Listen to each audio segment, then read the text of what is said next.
আসসালামু আলাইকুম everyone, welcome to my another blog.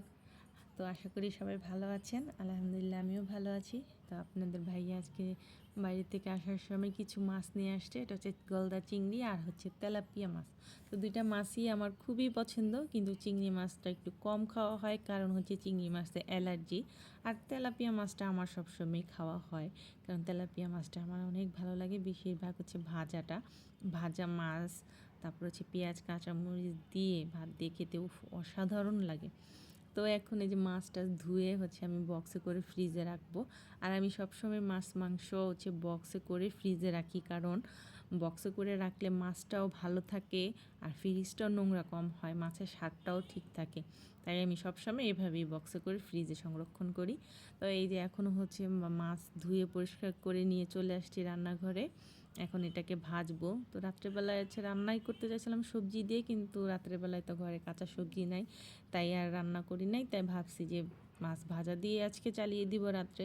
আর হচ্ছে মুসাইফাও অনেক জ্বর আর বারবার ডাকাডাকি করতেছে, তাই শর্টকাটে আর কি শেষ করতে চাচ্ছিলাম।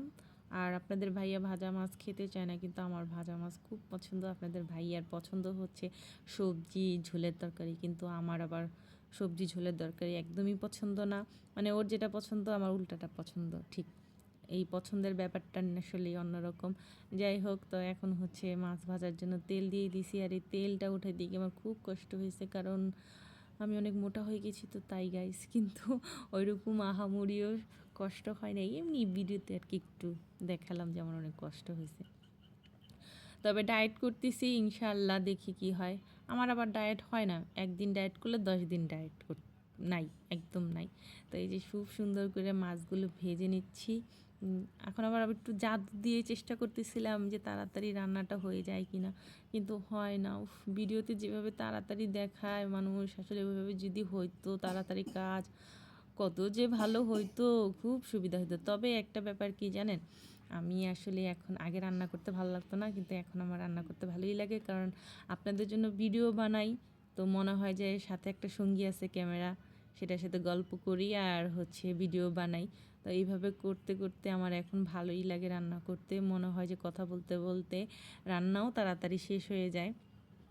আমার কাছে এখন মনে হয় যে এটা আমার আর একটা সঙ্গী। মানে একা একা এখন আর রান্না করতে হয় না, আপনাদেরকে নিয়েই রান্না করি। তো এই যেখানে সালাদ বানাই নিছি, সালাদটা খুব মজা হয়েছে।